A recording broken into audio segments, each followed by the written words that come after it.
यदि आप अपनी बॉडी से जमी हुई गंदगी बाहर निकाल दें और अपने स्टमक को सही से साफ कर लें तो आपको एक साथ बहुत सारी बीमारियों से छुटकारा मिल जाएगा, जैसे कि एक्स्ट्रा फैट, चेहरे पे कील मुहासे और फुंसियां, चेहरा बेरोनक हो जाना और बुझा बुझा रहना, बालों की समस्याएं जैसे बाल सफेद होना और झड़ना, आंखों के रोग, मुंह के रोग, दांतों के रोग, पेट में कीड़े और बैक्टीरिया का होना, सिर दर्द और माइग्रेन जैसी समस्याएं होना, शरीर में गठिया बाय का होना और भी अनगिनत रोग जिनका हम यहाँ पर वर्णन नहीं कर सकते।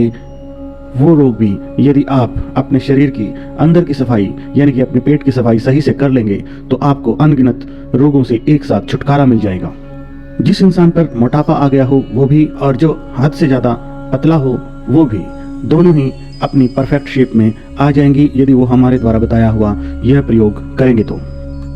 आइए जानते हैं इस महाप्रयोग के बारे में और कैसे इस महाप्रयोग से होता है आपका कायाकल्प। आइए जानते हैं कि जब एक इंसान भोजन ग्रहण करता है तो उसके शरीर में कौन सी क्रियाएं होने लगती हैं। लिया गया भोजन मुंह से हमारे स्टमक में जाता है, उसके बाद छोटी आंत में और फिर उसके बाद बड़ी आंत में भोजन पहुंचता है और बाकी मल के रूप में शरीर से बाहर निकल जाता है। आइए अब जानते हैं कि जो भोजन हम लेते हैं उस भोजन का हमारे शरीर के पाचन तंत्र पर क्या प्रभाव पड़ता है। अलग अलग भोजन का अलग अलग प्रभाव हमारे शरीर पर पड़ता है। जैसे कि अनाज को डाइजेस्ट करने में लगभग 18 घंटे लगते हैं, वेजिटेबल को डाइजेस्ट करने में 6 घंटे लगते हैं और फ्रूट्स को डाइजेस्ट करने में 3 घंटे का समय लगता है। लेकिन हमारा सबसे ज्यादा आहार अन्न के रूप में ही होता है और कच्ची वेजिटेबल्स और फ्रूट्स लगभग ना के बराबर होता है। अब जब हम ज्यादा से ज्यादा अनाज का ही सेवन करते हैं तो इसको पचने में लगभग 18 घंटे का समय लगता है और 18 घंटे से पहले ही यानी कि एक बार का खाया हुआ डाइजेस्ट होने से पहले ही दोबारा और फिर तिबारा हम भोजन करने लगते हैं। तो लगातार खाने से डाइजेस्ट सिस्टम फेल होने लगता है और खाया गया अन्न अंदर ही सड़ने लगता है। और ये तो साधारण अन्न की बात है। यदि मैं फास्ट फूड और मांसाहार की बात करूं तो फिर तो आप भूल ही जाइए कि ये कब हजम होगा। हफ्तों तक वो आपके भीतर ही पड़ा हुआ सड़ता रहेगा। आप अंदाजा लगा सकते हैं कि कहीं नुक्कड़ या गली में या घर में एक हफ्ते का कचरा भी इकट्ठा हो जाए तो हम लोग अपनी नाक पकड़कर बैठ जाते हैं। और जरा कल्पना कीजिए कि यही सब आपके शरीर के भीतर हो रहा हो तो स्थिति कितनी विस्फोटक हो सकती है, इस बात का अंदाजा आप खुद लगा सकते हैं। शरीर के भीतर जमा गंदगी में बैक्टीरिया और कीड़े पनपने लगते हैं। जैसे ही भोजन सड़ता है खतरनाक गैस रिलीज होना शुरू हो जाती है, पेट में अल्सर होने लगते हैं और फिर इन्फेक्शन शुरू हो जाता है। उसके बाद ट्यूमर बनने लगता है और इंसान सोचता है कि आखिर ये सब मेरे साथ क्यों और कहां से और कैसे हो रहा है।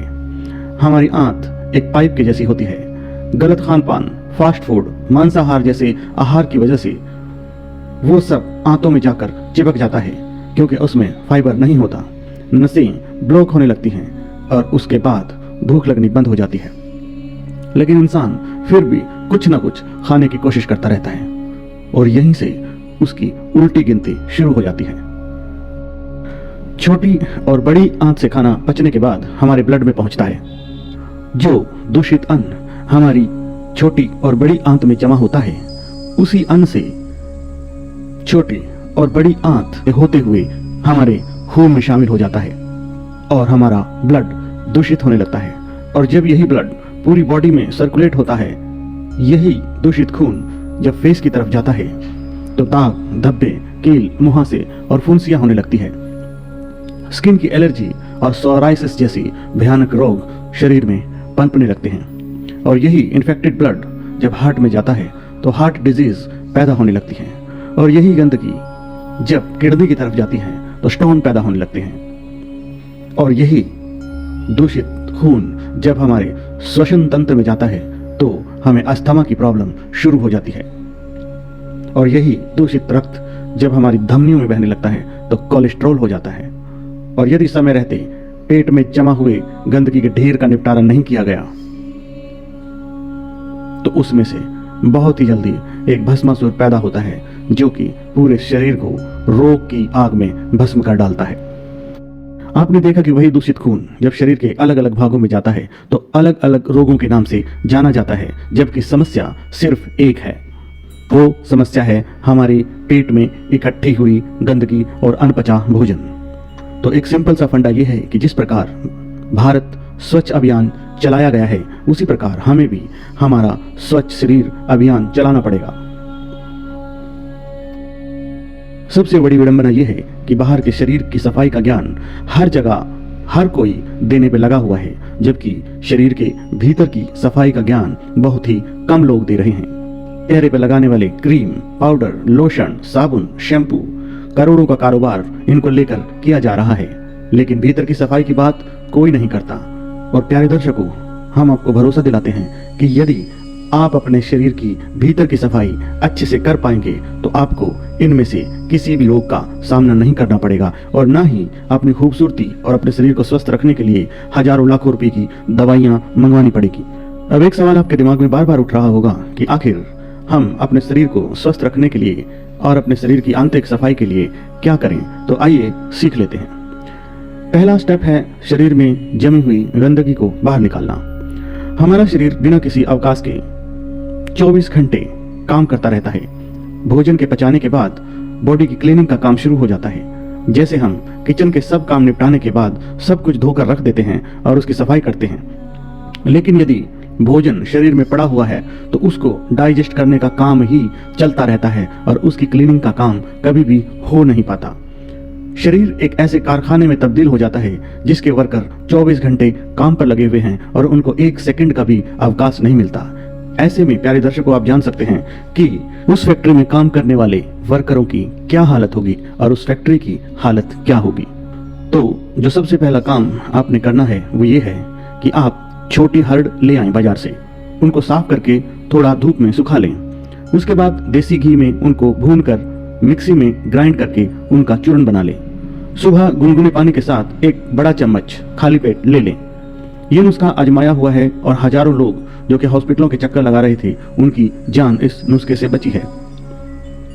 ये आपकी छोटी और बड़ी आंत दोनों की बहुत ही बेहतरीन तरीके से सफाई करता है। जिस प्रकार वर्षों से पड़े हुए गंदे मैले कुचले कपड़े को साबुन या सर्फ से धोने के बाद वो चमक उठता है, ठीक उसी प्रकार इस चूर्ण का सेवन करने से हमारे शरीर के सारे अंग, छोटी और बड़ी आंत की सफाई बहुत ही अच्छे तरीके से होती है। सारा जमा गंदगी और मल शरीर से बाहर निकल आता है।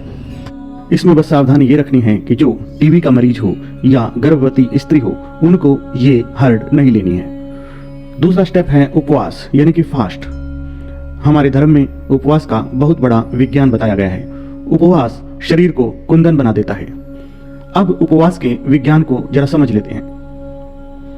जिस दिन हम उपवास रखते हैं यानी कि भोजन नहीं करते, तो उस दिन हम अपने शरीर की मशीनरी को अवकाश देते हैं यानी कि छुट्टी देते हैं। जब 24 घंटे काम पर लगी रहने वाली भीतरी शरीर की इस मशीन को रेस्ट मिलता है तो वो हमारे अंदर के ऑर्गन्स की सफाई में लग जाती है और शरीर के भीतर की अनवांटेड ग्रोथ जैसे कि रसोली, गांठ, फोड़ा, फुंसी, स्टोन, बढ़ती हुई हड्डी, इन सब को खत्म करने लगती है। उपवास वाले दिन हमको गुनगुने पानी, नारियल पानी और मौसमी का ही सेवन करना है। केवल शाम के समय ही हमें साधारण भोजन करना है, वो भी सूर्य के छिपने से पहले। सूर्य छिपने से पहले भोजन का विज्ञान ये है कि सूरज की रोशनी के समय हमारे शरीर में भोजन को पचाने वाला एसिड तेज रहता है और खाया हुआ शरीर बहुत ही अच्छे से डाइजेस्ट कर लेता है। सूरज छिपने के बाद भोजन को पचाने वाला एसिड मंद पड़ जाता है और देर रात्रि को खाया हुआ भोजन हमारे शरीर में बिना पचा हुआ ऐसे ही पड़ा रहता है और हमारे शरीर की मशीनरी उस भोजन को पचाने के लिए संघर्ष करती रहती है।